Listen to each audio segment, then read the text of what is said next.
Alors, bon, j'ai effectivement l'honneur de pouvoir organiser un petit peu et animer cette partie qui se veut être une partie d'échange, hein. C'est pour ça que c'est un peu une table ronde et pas tellement des présentations formelles avec une seule direction de transmission d'informations. Donc, alors, on va évidemment quand même commencer par les 3 présentations, mais après, derrière, on va essayer de réserver un espace pour les questions et l'échange, hein. Tout simplement parce que bon, le SysML et l'ingénierie système, ça nous concerne au premier plan. En 2013, il y a eu des changements de programme. On a tous été très stressés peut-être au début pour savoir ce qu'il fallait vraiment enseigner auprès des étudiants, ce qui allait tomber au concours, comment les étudiants allaient être évalués. Maintenant que les concours sont passés, on stresse un petit peu moins parce que finalement on se rend compte que bon, ça reste tout à fait accessible et on n'a pas été non plus pris au dépourvu. Donc en fait on va peut-être pouvoir passer maintenant à une deuxième étape de réflexion, c'est véritablement pour construire une formation à l'ingénierie système et en utilisant SysML, comment on s'y prend et comment on fait au mieux. Donc si on pouvait effectivement peut-être tous là ensemble maintenant regarder avec un peu de recul et de rétrospective ce que nous on fait en cours pour essayer de former nos étudiants à l'ingénierie système, pour les former à SysML. Moi, je suis le premier à dire que je ne suis pas forcément hyper satisfait de ce que je fais. Je ne sais pas si c'est bien, si c'est pas bien, si je m'y prends bien. On est obligé de former à la complexité et à l'ingénierie système parce que sinon, on serait des physiciens. Voilà, donc on ne peut pas y couper. Mais par contre, c'est beaucoup plus difficile de former à la complexité à l'ingénierie système que de former à la cinématique, par exemple, où on a un bon cours hypothético-déductif qui déroule bien. Donc voilà, si on pouvait un petit peu réfléchir ensemble à l'aide de nos présentateurs ici, sur la meilleure façon d'enseigner cette matière très difficile dans nos cours, ce serait parfait. Donc, imaginez des questions après à poser, éventuellement des mauvaises questions, hein, pas de souci, et on essaiera d'avancer d'un pas tous ensemble. Voilà. Donc, je laisse la parole d'abord à Pierre Mauborgne et puis Pierre Cocheleux, pardon, voilà. Pierre Mauborgne, il est issu de Cachan. Il a fait ensuite une thèse sur l'ingénierie système et ensuite il a intégré les CPGE en TSI à Richelieu. Voilà. Pierre Cocheleux, lui, il a fait une thèse, mais pas sur l'ingénierie système directement. Il s'est plutôt orienté après coup sur l'ingénierie système en enseignant comme Prague à l'université de Lorraine. Voilà. Et donc pendant plusieurs années, il a formé des gens au niveau Master 2 quand même en ingénierie système, voilà, dans un master spécialisé dans le domaine. Voilà. Et Benoît Leroux, qui est donc aussi issu de Cachan, et puis qui est maintenant donc Prague à Polytech Orléans, et qui forme depuis plusieurs années aussi ses étudiants à l'ingénierie système dans des aspects formation concurrente et par projet. Voilà. Donc je vous laisse la parole, et puis après on échangera à travers des questions. Merci. Donc, merci Marc. Donc oui, on a eu la lourde tâche d'essayer de vous parler d'ingénierie système et comment utiliser l'ingénierie système dans l'industrie et dans l'enseignement supérieur. Donc pour ma part, je vais plutôt vous parler de SysML et d'ingénierie système dans l'industrie et je laisserai mes collègues vous parler ensuite dans l'enseignement supérieur. Donc tout d'abord, on a bien vu notre cher doyen nous a parlé d'ingénierie système. Mais qu'est-ce que l'ingénierie système? Donc je vous ai fourni une définition qui est fournie dans un livre qui s'appelle « Découvrir et comprendre l'ingénierie système » où j'ai essayé de mettre un certain nombre de mots-clés. Donc c'est une démarche méthodologique, on voit le terme coopératif, interdisciplinaire. On voit d'autres mots-clés. Il faut que ça soit un système, une solution qui va répondre à un certain nombre de besoins des parties prenantes. Et c'est un ensemble d'activités. Donc pour illustration, je vous ai mis par exemple un ensemble d'activités qui sont celui de l'ISO 15288. Pierre vous en reparlera ultérieurement. Et parmi ce champ de l'ingénierie système, il y a ce qui s'appelle le Model-Based System Engineering, ou l'ingénierie système basée sur les modèles, qui est une application en faisant de la modélisation pour supporter les activités de l'ingénierie système. Et pour finir, le SysML est un langage permettant de faire de l'ingénierie système basée sur les modèles. Donc ça permet un peu de se contextualiser entre l'ingénierie système et le SysML et pas confondre les deux. Donc tout d'abord, il y a un certain nombre de normes. Ce n'est pas un domaine qui est vraiment nouveau. Et il y a, je vous cite, l'I3E1220 qui est créé en 2005, l'ISO 15288 dont la dernière version date de 2015, voire le System Engineering Book of Knowledge qui donne un certain nombre de pratiques, d'activités qui sont nécessaires pour réaliser l'ingénierie système. Comme je vous le montre, ces normes permettent de couvrir un certain nombre d'activités, de processus de conception, et ces différentes normes couvrent un certain périmètre de cette conception. Et l'ingénierie système, c'est pas nouveau, c'est pas apparu il y a 2-3 ans, parce que ça date de 1969 dans le nucléaire, dans le militaire aux États-Unis, et maintenant ça arrive dans tous les domaines, l'automobile, le ferroviaire, l'aéronautique. Donc, premier cas que j'ai souhaité vous parler, c'est Nexar System. Donc pour les plus anciens, c'est le GIAT. Donc c'est un système lié intégrateur de véhicules blindés, donc tels que le VBCI ou le César, donc qui sont des véhicules blindés.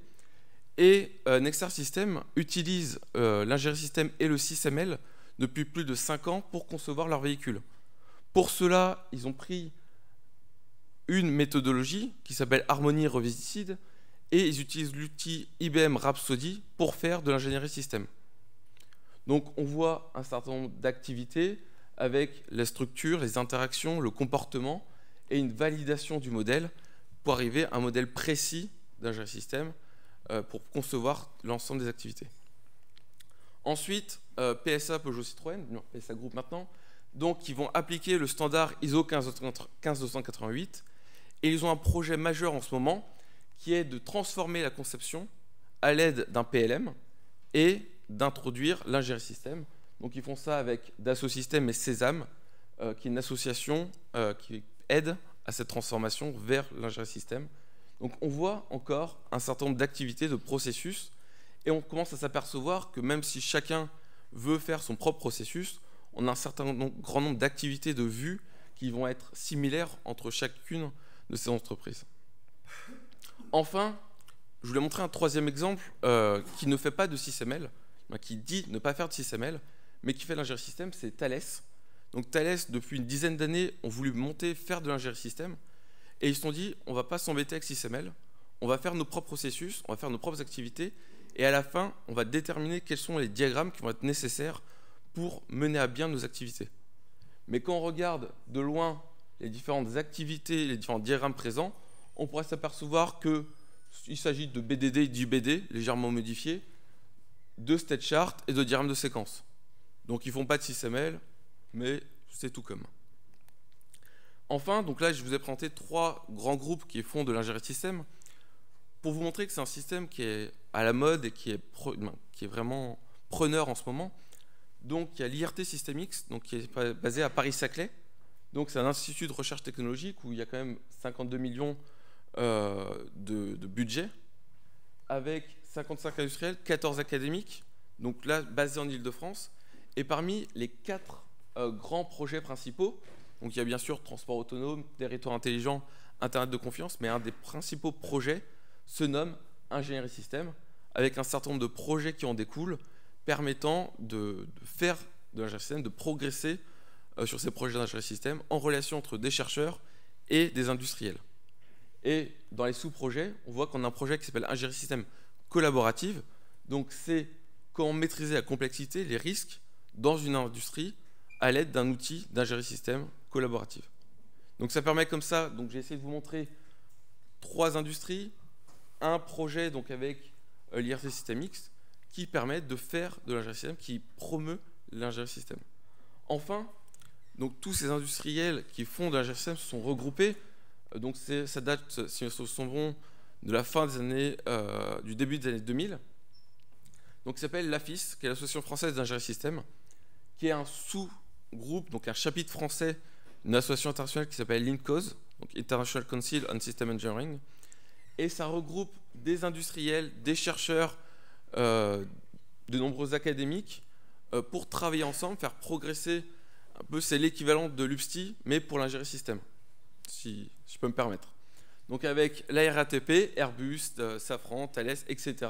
Donc un certain nombre d'industries qui travaillent autour de certaines thématiques de recherche pour essayer d'améliorer, de faire avancer ce champ disciplinaire. Pierre. Oui, donc pour conclure, pardon, sur ma partie, l'ingénierie système dans l'industrie, donc on voit que c'est un certain nombre de processus, d'activités, qu'on voit qu'il y a des adaptations mineures. Je vous ai présenté 3, j'aurais pu vous présenter Schneider Electric, qui font également Renault, Safran, mais on voit que tous essayent de travailler dans faire les mêmes activités.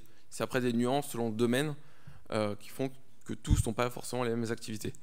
Et enfin, j'ai essayé de mon expérience personnelle, donc c'est juste mon expérience qui me permet de dire que dans la liste de ces diagrammes SysML, quels sont ceux que j'ai vus fréquemment, ceux que je n'ai jamais vus et ceux que j'ai très rarement vus. Je fais sûrement un petit point. Le diagramme d'exigence est peu vu dans l'industrie. Par contre, le concept d'exigence et la gestion des exigences sont quelque chose de fondamental. Et c'est simplement, vu le nombre d'exigences, on parle souvent d'1 million d'exigences pour un véhicule, on ne pourrait pas faire un diagramme d'exigence pour un véhicule. Donc on va utiliser d'autres outils tels que DORS pour gérer ces exigences que faire un diagramme SysML.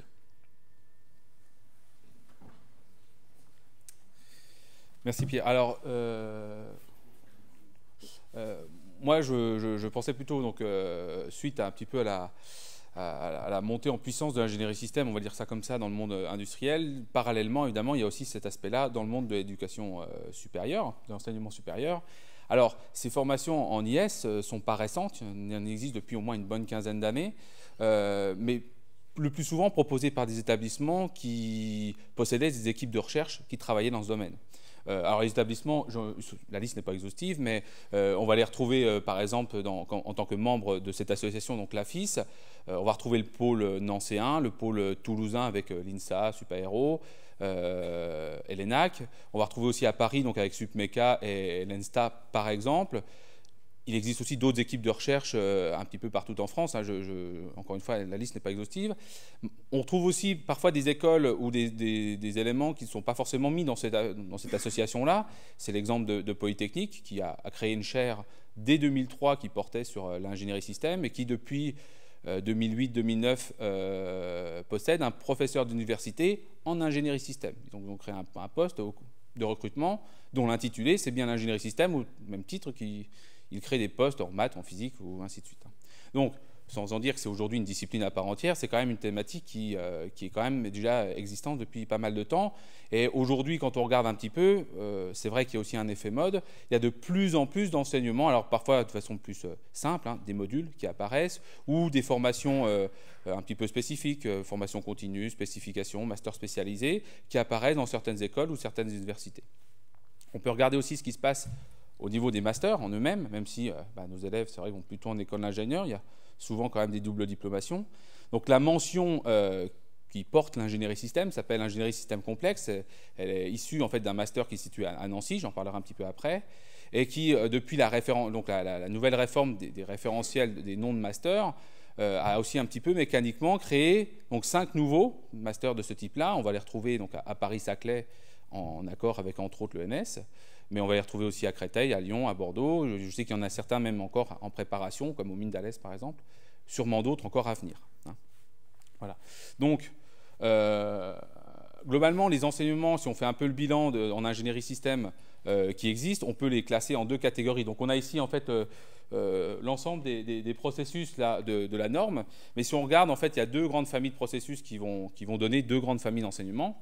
Tout ce qui va toucher d'abord le management de projet.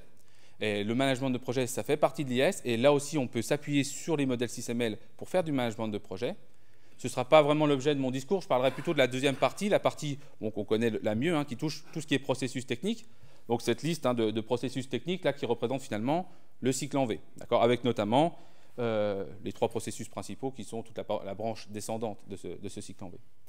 Alors, je ne peux pas parler pour toutes les écoles et toutes les universités, je peux parler que de mon expérience personnelle qui a été au sein d'un master, qui alors n'est pas un master d'ingénierie système. L'objectif n'était pas un master de créer des ingénieurs en ingénierie système, au sens en tout cas de la politique qui est un peu promue à Nancy, je partage aujourd'hui.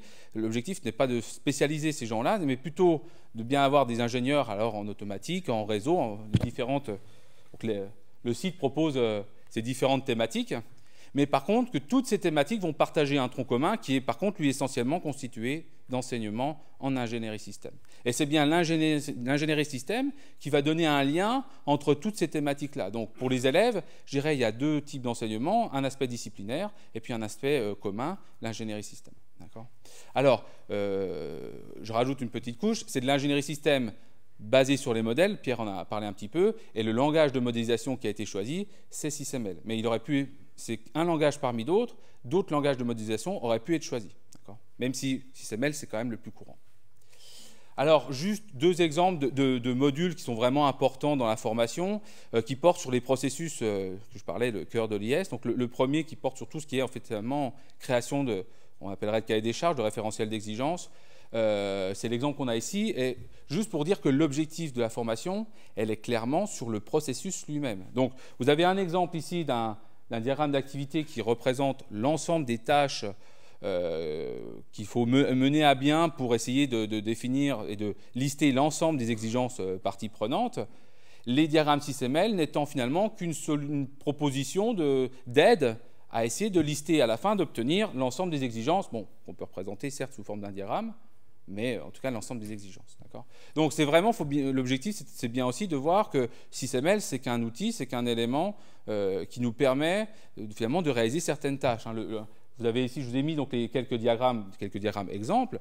Ce diagramme de bloc, qui sert à définir un contexte, ici, permet de définir justement qui est l'ensemble de ces parties prenantes, qui va pouvoir donner finalement des exigences sur le système. Une autre pratique aussi qui était décrite, alors là c'était ce qui était fait à Nancy, après c'est critiquable, soit, mais c'est d'essayer de définir l'utilisation, de décrire le comportement du système pour essayer justement d'en déduire qu'est-ce qu'il doit faire en fait un petit peu. Ce type de méthodologie, on va s'appuyer évidemment sur des diagrammes comportementaux. On en a 3 principaux dans SysML, mais je dirais on choisit le diagramme que l'on veut, celui que l'on souhaite, qui est le plus adapté à notre problématique. Ce n'est pas obligatoire de faire les 3, vous pouvez en faire 1, 2 ou 3, c'est vous qui c'est au concepteur de voir de quoi il va avoir besoin. Le deuxième exemple, qui est peut-être le module le plus important, c'est celui qui parle de la conception d'architecture. Alors je parle bien de conception d'architecture et pas de conception de système. Je fais une grande différence puisque là, la sortie du processus, le résultat, c'est bien simplement une architecture. Moi, j'ai une vision assez simple de cet aspect-là, où on imagine donc notre système, on lui propose de le découper en sous-systèmes, éventuellement en sous-sous-systèmes, pas la peine de décomposer trop loin, mais par contre, à la fin de ce processus, pour tous les sous-systèmes ou sous-sous-systèmes, tous ces éléments, vous avez l'ensemble du cahier des charges qu'ils doivent respecter. Ensuite, à charge de l'acheter, de le faire développer en externe, ou si vous voulez le développer en interne, vous recommencez un nouveau processus d'ingénierie système sur cet élément. Alors, la démarche qui est utilisée, Pierre en a parlé un petit peu, GIAT s'appuie sur cette démarche, c'est la démarche proposée par IBM et son outil Rhapsody, et cette méthode s'appelle Harmony. Alors, c'est une méthode de conception, c'est pas non plus, elle est critiquable, elle a donc l'intérêt d'avoir déjà un aspect méthodologique, et j'insiste, c'est quand même ça qui est vraiment le point fort, qu'on cherche à faire passer aux étudiants, et qui utilise SysML. Cette méthodologie et cet outil permet aussi, plus que faire des diagrammes SysML, il permet aussi d'automatiser certaines tâches, certaines transformations de modèles, par exemple. Comment passer d'un diagramme d'activité à un diagramme de séquence?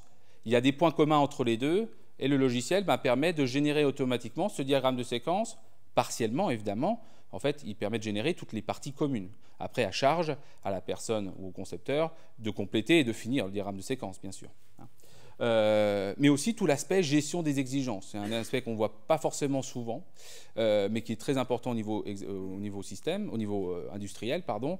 Quand on établit une partie ingénierique, reprenons des diagrammes ou qu'on avance dans la conception, l'objectif, c'est bien de répondre à des exigences. Il va donc falloir garder ce lien, savoir quelles exigences, quand je crée de nouvelles diagrammes d'activité, à quelles exigences je réponds. Donc, de pouvoir manager cet aspect-là, de savoir déjà quel pourcentage d'avancement dans le processus de conception on est. Donc tout cet aspect-là, Rhapsody et son outil associé DORS le permettent. Et puis, deuxième point, c'est tout ce qui est spécification exécutable. C'est aussi l'objectif de SysML d'ailleurs, c'est de pouvoir exécuter au plus tôt, avant même d'avoir un système, je dirais, physique et encore moins simulé, mais encore beaucoup plus tôt, une spécification exécutable, ici exécutée à l'aide de diagrammes d'état pour cet exemple-là. Donc, qui permet en fait de vérifier au plus vite les travaux déjà faits, histoire de compenser les erreurs au plus tôt. Voilà, donc les diagrammes, encore une fois, les diagrammes utilisés, je les ai notés ici, d'accord. Finalement, je vais aller plus rapidement. Si on fait un petit peu un bilan, on s'aperçoit qu'on utilise quasiment tous les diagrammes, que ce soit si j'associe les deux processus et les deux enseignements que j'ai balayés rapidement, quasiment tous les diagrammes SysML sont utilisés, mais ils sont utilisés vraiment en tant qu'outil. D'accord ? Et là, je vais ouvrir un peu plus à plus que le master de Nancy, mais à peu près à tous les enseignements que j'ai pu voir, les descriptions que j'ai pu voir. Ce n'est pas le SysML qui est enseigné, c'est bien l'ingénierie système. D'accord ? Et à mon sens, et je conclurai là-dessus, c'est que pour des étudiants de CPGE, c'est des étudiants qui vont aller en école d'ingénieur dans lequel ils vont recevoir des cours d'ingénierie système. Donc, à mon sens, ce sera intéressant déjà de leur faire connaître le langage, histoire qu'il ne soit pas perdu. Parce que quand ils bloquent sur le langage, c'est difficile, voire quasiment impossible de leur faire passer les concepts qui sont derrière. Tout en essayant justement un petit peu d'intégrer des premières idées de système tels que l'ingénierie système le propose. Voilà, je vais laisser passer la parole à Benoît.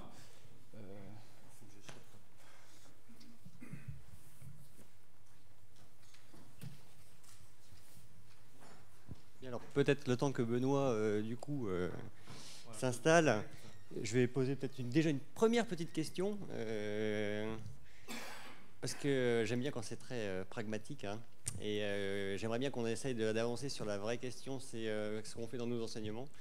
Est-ce que les sujets de concours qui sont actuellement nos outils de référence pour former nos élèves sont à la hauteur des enjeux que vous venez de donner, ou est-ce que ce sont des outils sur lesquels il faut aller plus loin en fait ?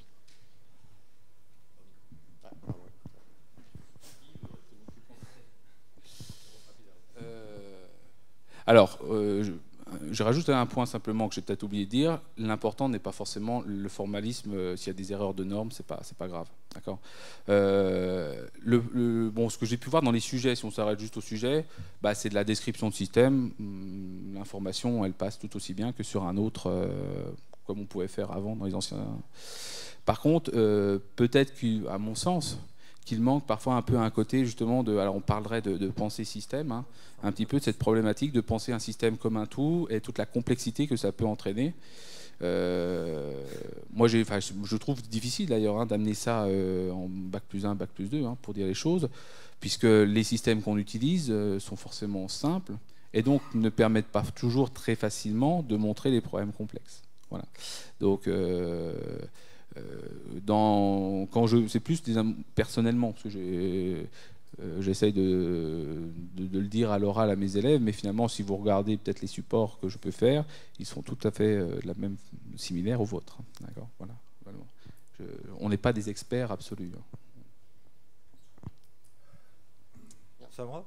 D'accord, je passe bien. Donc j'ai intitulé de l'usage du SysML. Je ne veux pas reprendre ce qui a été dit précédemment, qui a été bien fait, mais juste à quoi ça sert à Polytech, à quoi ça sert dans la spécialité dans laquelle je travaille. Donc Marc avait déjà dit qui j'étais, mais ce qu'on peut dire, c'est que pour l'instant, pour Polytech, je suis une référence SysML. Ça ne veut pas dire que je connais bien, c'est-à-dire que je commence à comprendre, au bout de 3 ans, ce que je peux faire avec le SysML, ce que les étudiants peuvent faire, et la contribution au niveau du développement des systèmes complexes.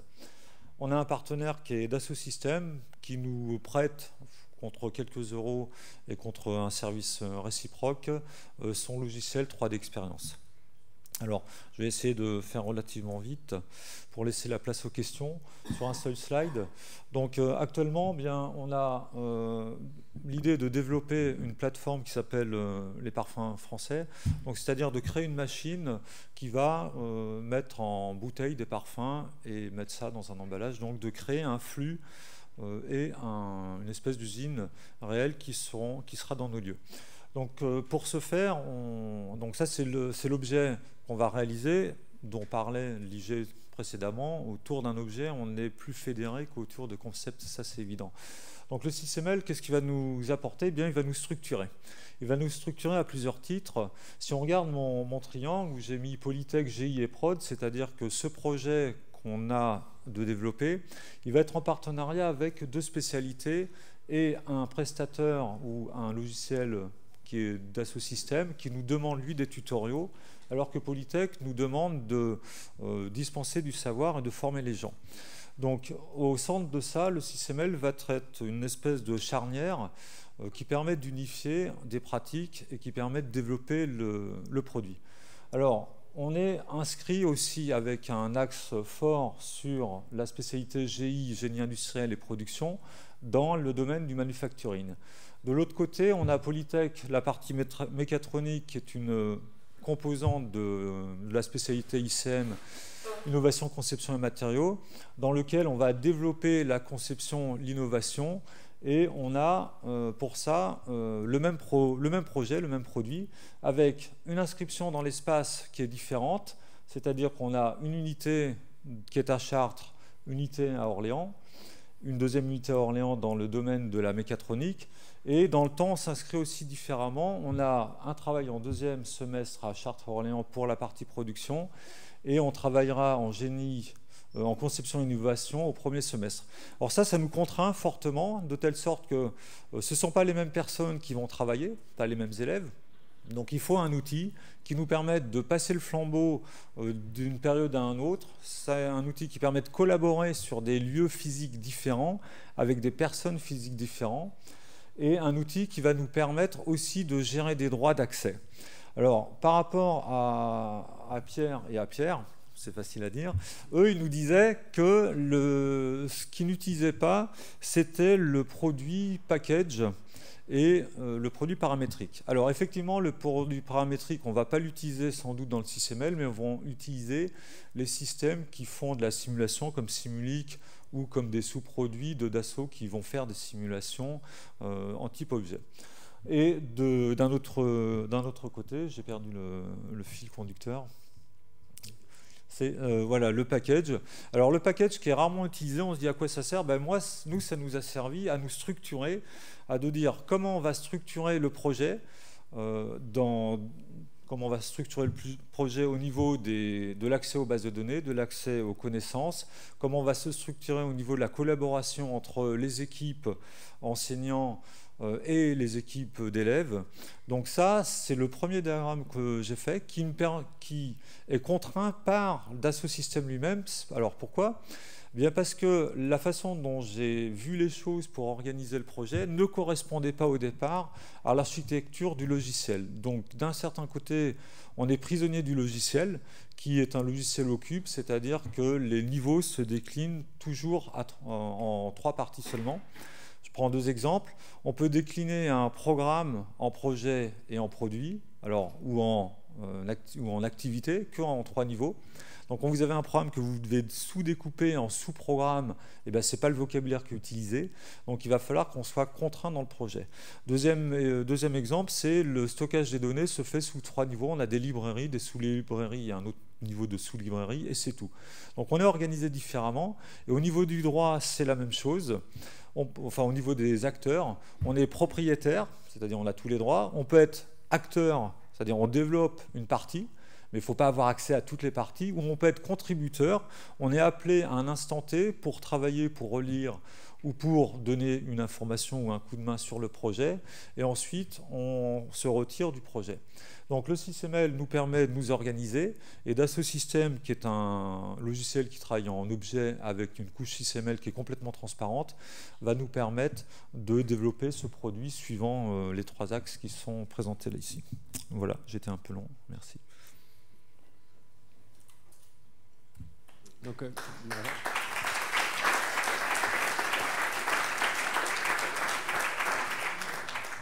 Bon, je remercie les 3 intervenants d'avoir fait finalement très bref, puisque ça nous laisse beaucoup d'espace pour les questions, et c'était un vrai challenge d'être bref sur SysML. Voilà. Et donc alors, je vous invite à essayer de solliciter nos 3 intervenants qui ont plusieurs années d'expérience quand même derrière eux, de façon à ce que vous, qui allez peut-être dans les prochains mois retravailler un peu votre façon d'aborder l'ingénierie système avec vos élèves, vous ayez les meilleures billes possibles pour pouvoir le faire dans le bon sens, parce que c'est pas simple de trouver une bonne direction. Ouais.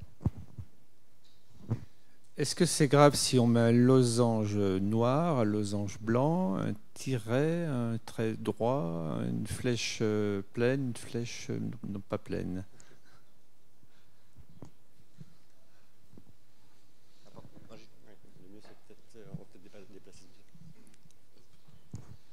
Alors, j'ai posé cette question il n'y a pas longtemps au président de la FIS, justement, parce que c'était pour moi quelque chose qui me faisait marrer de voir ces différences et que les gens, par exemple le président de la FIS, ne sait pas la nuance entre composition et agrégation.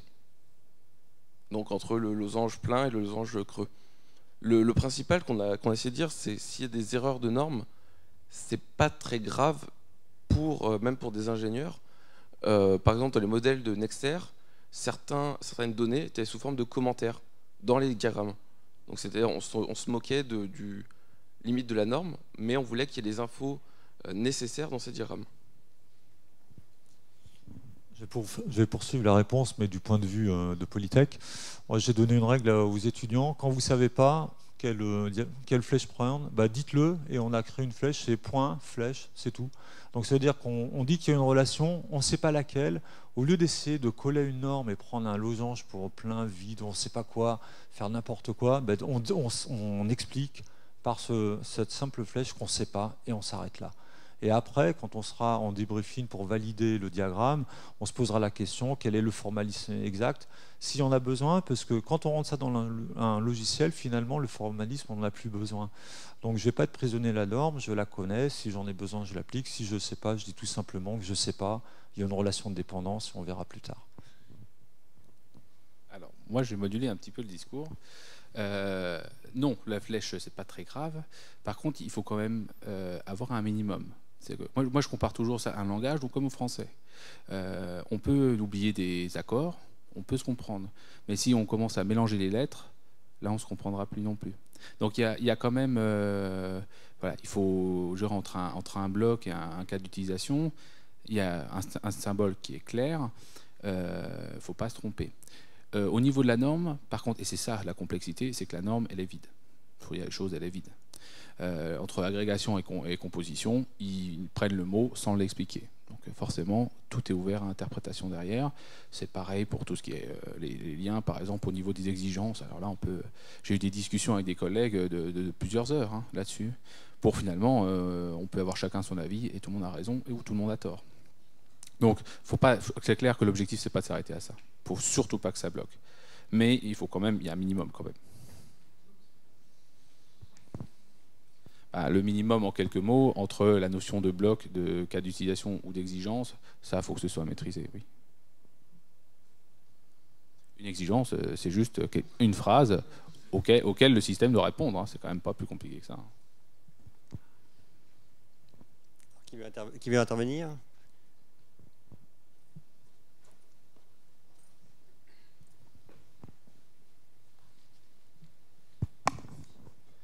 Vous nous présentez pour l'entreprise le SysML comme un outil. J'aimerais savoir, premièrement, si vous avez une idée du pourcentage d'entreprises qui utilisent réellement SysML comme outil pour représenter une analyse du besoin. Alors je dirais dans les grands groupes, peut-être 90%. Dans les grands groupes, on voit PSA, Peugeot, Citroën, on voit Alstom, on voit quasiment tous les grands groupes font du SysML.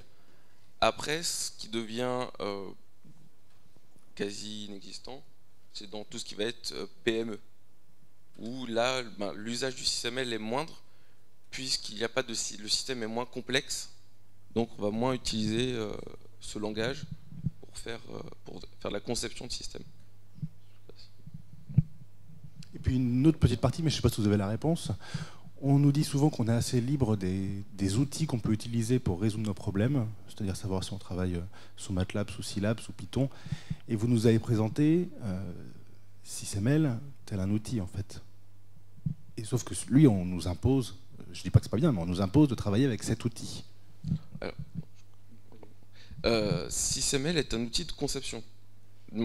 Si tu veux faire de la conception, donc toute la partie analyse du besoin, définition de l'architecture fonctionnelle, définition de l'architecture organique, c'est l'outil SysML. C'est le langage SysML.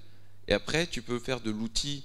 Nous, c'est plutôt Magic Draw, mais on pourrait avoir Rhapsody, Papyrus, etc.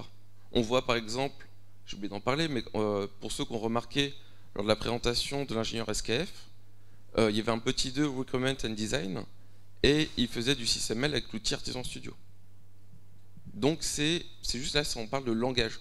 Donc par exemple MATLAB, Scilab, c'est quasiment le même langage, c'est une représentation différente. Deux outils différents, mais avec le même langage. Je sais pas si ça te convient. Et je conclurai juste aussi, on n'est pas responsable des programmes. Hein. On aurait pu nous imposer Python, par exemple. Alors voilà, donc.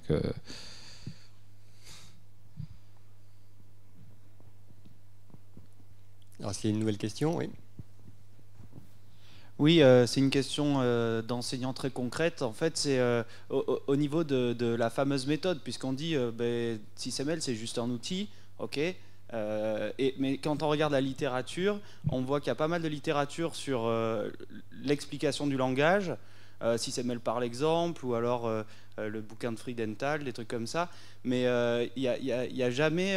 Enfin, je suis sûr qu'il y a, c'est peut-être juste que je dois pas avoir assez lu, mais il est difficile de trouver des livres qui disent ok, voilà une méthode pour SysML, on nous dit dans telle entreprise on utilise Harmony ou je ne sais pas, des choses comme ça. Mais nous concrètement, qu'est-ce qu'on peut enseigner rapidement, sachant qu'on n'a que quelques heures à consacrer à ça, pour donner du sens à l'outil et dire voilà, vous pouvez utiliser telle méthode, je peux vous l'expliquer assez rapidement et ça va vous donner des résultats, quoi. Alors oui, il y a des ouvrages qui parlent que de SysML, comme il y a des ouvrages qui parlent de PHP, Java, etc. Par exemple, la première définition que j'ai donnée de l'ingénierie système, c'est dans un livre qui s'appelle Découvrir et comprendre l'ingénierie système. Il est assez gros, donc bon, faut prendre du temps.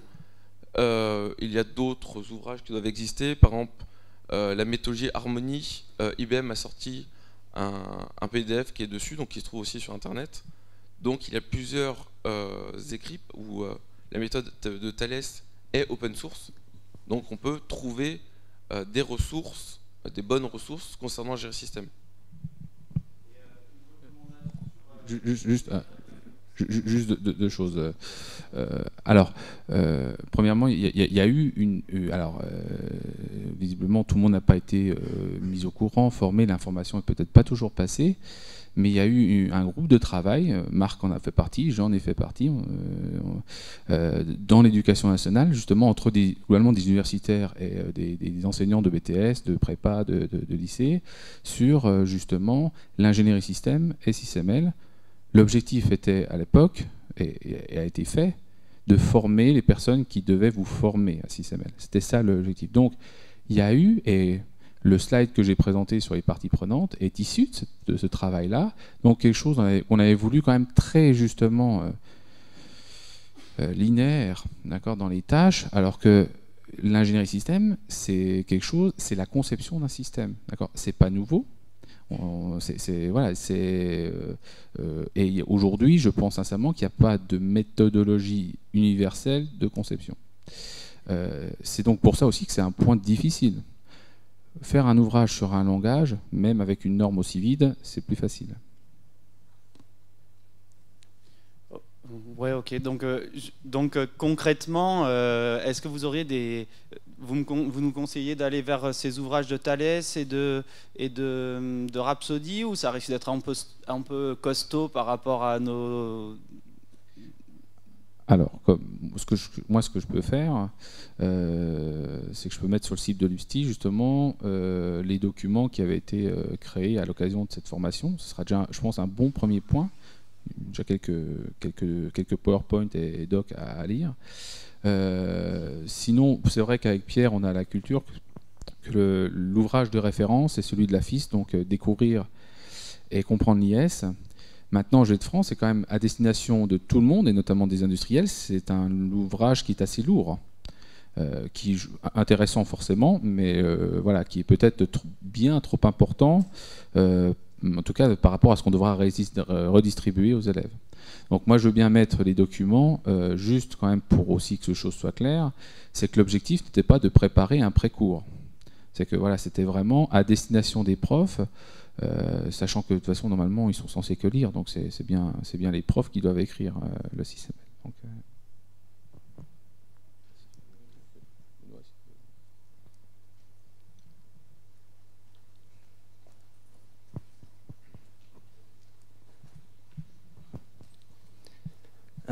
à l'UPSTI, on a beaucoup de membres qui enseignent l'informatique. Dans les programmes de SI, en plus, on a maintenant qui apparaissent la représentation d'algorithmes sous forme graphique. Alors en informatique, il existe l'UML, mais est-ce que j'ai le droit d'utiliser les outils SysML pour le faire? Et quelle serait la démarche la plus pertinente à mener avec les élèves pour qu'ils construisent vraiment un programme avant de l'implanter? Pour répondre déjà à la première partie, SysML, c'est un langage qui est issu du ML, d'accord, et qui partage un certain nombre de diagrammes. Donc, de toute façon, encore, j'ai la même vision sur UML que SysML. On fait ce qu'on veut. Je veux dire, voilà. Si on a envie d'utiliser, alors peut-être un diagramme d'activité qui serait peut-être le diagramme le plus proche d'un algorithme, pour présenter un algorithme, rien ne l'interdit. Hein. Je ne vois pas ce qui peut l'interdire. Après, bon, dans l'enseignement d'informatique, je n'avais pas eu le sentiment qu'il poussait spécialement par là, mais là, vraiment, la porte est ouverte totalement.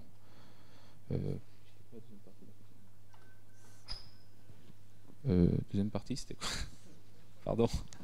Sur la démarche, là tu as parlé du diagramme d'activité. Oui. Est-ce qu'il y aurait 2-3 étapes à donner pour avoir une démarche un peu plus ingénierie?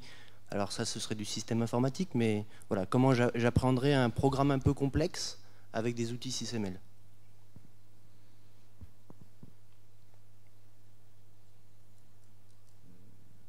Alors, pas simple la réponse. Moi, la vision, c'est une vision SysML, c'est une vision système, et c'est vrai que c'est la vision que j'ai. Donc, moi, je dirais, c'est qu'est-ce qu'on veut faire. Alors, voilà, à quel niveau on veut parler? Est-ce que c'est comment on crée l'algorithme qui répond à la question? On a l'entrée et la sortie, et là, pour moi, on n'est plus du tout dans l'ingénierie système, c'est terminé.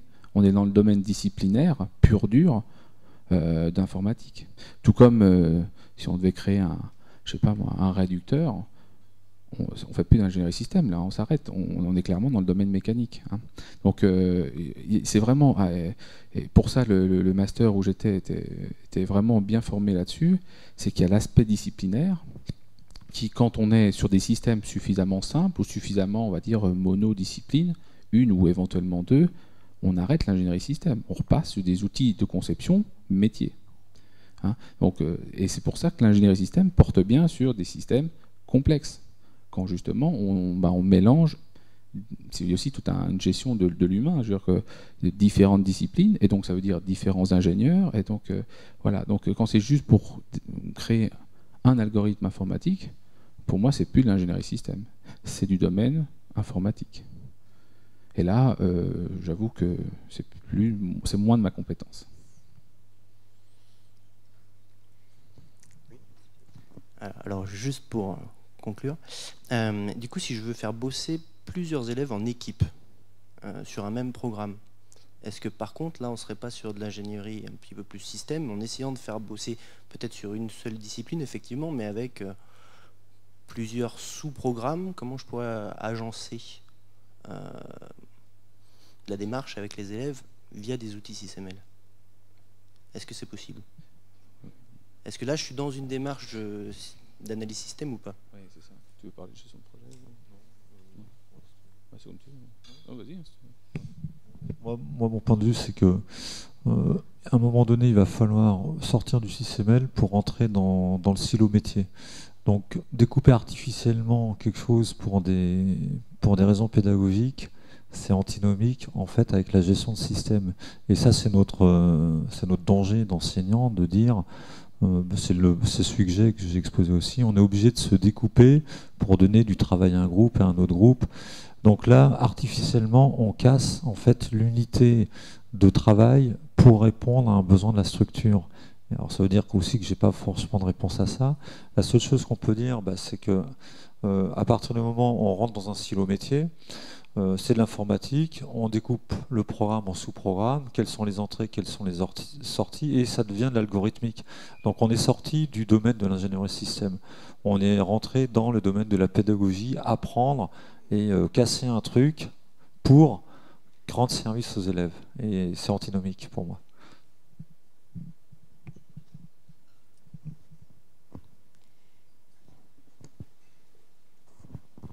Bonjour. Juste une question. Dans l'ancien programme, on avait pas mal de systèmes automatisés qu'on faisait marcher avec le Graph 7. Je voudrais savoir comment vous faites en tant que, on va dire, spécialiste en SysML? Est-ce que vous avez réussi à les faire marcher avec SysML, notamment via le diagramme d'état? Bon, pour ma part, je ne peux pas encore répondre parce que je suis un novice, même je commence à comprendre ce que je fais. Mais j'avais déjà répondu à Marc quand il m'avait posé cette question à table tout à l'heure, donc ça lui évitera de me la poser artificiellement. Le danger, je l'ai repéré en allant chercher sur les gens qui font du SysML dans les lycées, quel que soit l'endroit. Ce n'est pas un jugement de valeur, hein, c'est juste ce que j'ai remarqué.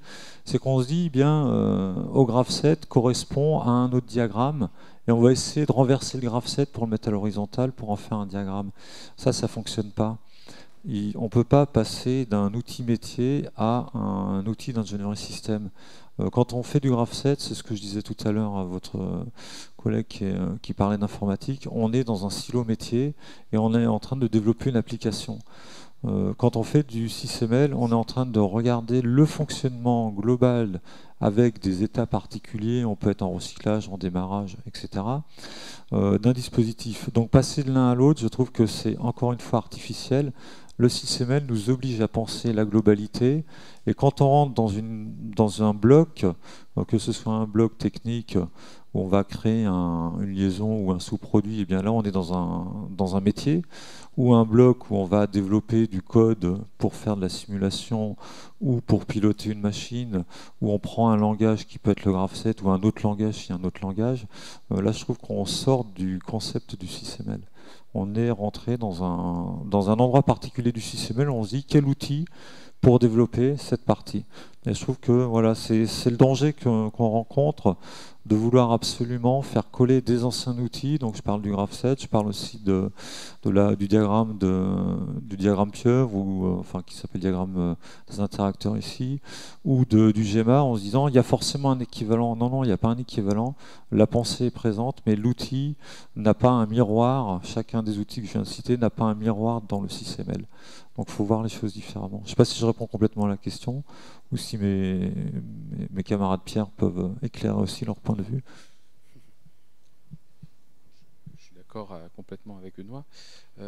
Juste un point aussi, c'est qu'il y a une grosse confusion entre le graph 7, qui était un langage de modélisation de comportement, et là, SysML répond différemment avec une trilogie, et le SFC, qui permet de programmer des automates. Donc, SFC et graph 7, c'est deux choses différentes.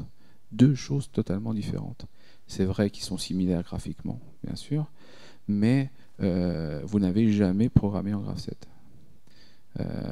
Alors je dis ça pourquoi? Parce que finalement, donc, même si graphiquement ça ressemblait, souvent on faisait du graph 7 pour décrire le comportement ou proposer un comportement, et derrière on traduisait dans un langage de programmation qui était le SFC.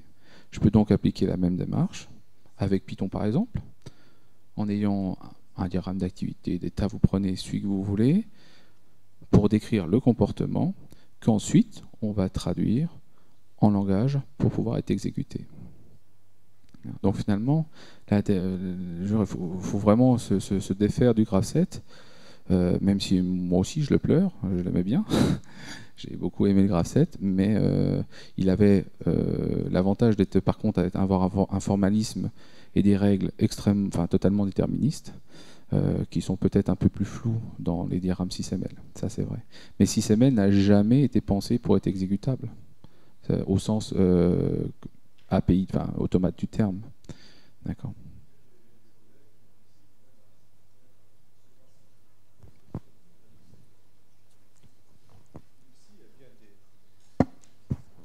Il y a bien des collègues qui ont réussi, je dirais, comment dire, de manière, je trouve ça excellent, parce que quand vous êtes face aux étudiants à un moment donné, vous voulez faire une démonstration, vous voulez faire travailler, c'est quand même idéal et génial avec le diagramme d'état de faire fonctionner un système. Je ne veux pas dire par ça que je tiens toujours à mon graph 7, pas du tout d'ailleurs, je ne l'utilise plus.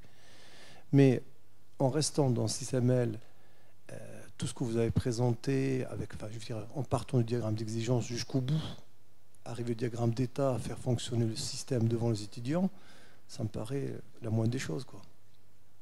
Enfin, je ne sais pas si... Vous arrivez à suivre un petit peu ma remarque? Après, il ne faut pas dire qu'un modèle peut faire tout et n'importe quoi. Il y a des modèles qui vont servir à concevoir une architecture, aider à déterminer le besoin, et il y a des modèles qui vont aider à programmer, à déterminer le comportement. Il faut faire attention que voilà, le state chart, par exemple, peut nous servir à juste décrire le comportement du système, et ce n'est pas nécessairement simulable, pour mon avis. C'est pas pour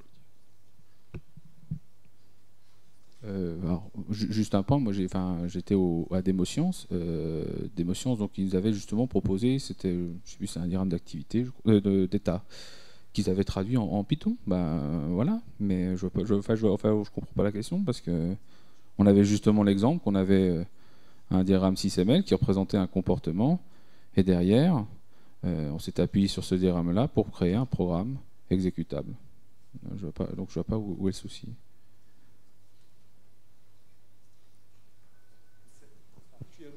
Comment vous faites actuellement pour faire fonctionner le système? Voilà, pour être clair. Vos systèmes que vous avez autrefois.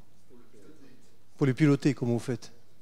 Bah, aujourd'hui, j'ai pas encore beaucoup modifié de programme, c'est ça la question. Non, mais après, tout dépend de votre matériel. Si c'est de l'Arduino, bah, c'était l'exemple. Donc, à vous de faire votre code. Je sais aussi que Hirai a proposé, d'ailleurs, au passage, un simili, en fait, ce qui était l'équivalent du SFC en graph 7, bah, pareil pour les diagrammes d'activité. Pour justement, je pense aussi que pédagogiquement, simplifier ce passage-là, ce que je peux comprendre aussi. Donc, en fonction des appareils que vous avez et des logiciels que vous avez, vous pouvez aussi ajuster. Là, je comprends pas votre question. Ça.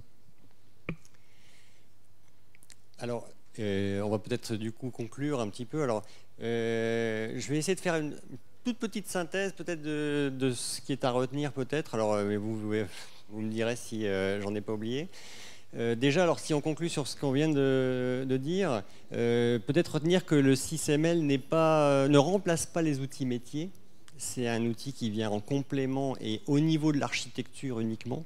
Donc je ne pense pas me tromper en disant ça, c'est directement ce qu'on vient de discuter. Et effectivement, le 6ML descend jusqu'à un certain niveau et peut-être qu'on aurait rêvé qu'il y ait un outil fédérateur qui aille jusqu'au bout de la démarche de conception, donc jusqu'au niveau des chaînes de code en mécanique, jusqu'au niveau du programme en informatique, jusqu'au niveau des intensités en électronique. Mais non, le 6ML s'arrête à un certain niveau de profondeur et cède la place aux outils métiers, et donc on garde les outils métiers évidemment. Et puis deuxième chose aussi peut-être, c'est que avec les étudiants, il n'y a pas de solution miracle pour aborder l'ingénierie système, et en particulier au niveau Bac+1, Bac+2, puisqu'on est sur des systèmes qui restent relativement simples. Donc je pense que dans les sujets de concours, s'astreindre à travailler toujours sur des systèmes complexes quand même qui répondent à des cahiers des charges avec un certain nombre de contraintes, on est dans l'ingénierie système. De là à faire des applications pointues qui exploitent en profondeur 6ML, on en est loin. C'est surtout une sensibilisation des étudiants. Et là peut-être je vais conclure avec une dernière question à Benoît, puisque Benoît a la perspective ensuite des 3 années. Comment ? Je suis inquiet. Voilà. Les 3 années qui suivent nos 2 années de prépa, et on forme un continuum quand même sur 5 ans. Donc il faut que, pour le bien, nous, on puisse apporter les premières briques qui soient cohérentes par rapport aux briques suivantes dans la formation. Et si déjà on arrivait à faire ça, ce serait bien. Voilà, donc les briques dont j'ai besoin, c'est les briques qui m'éviteront de leur faire court. Ça c'est bien.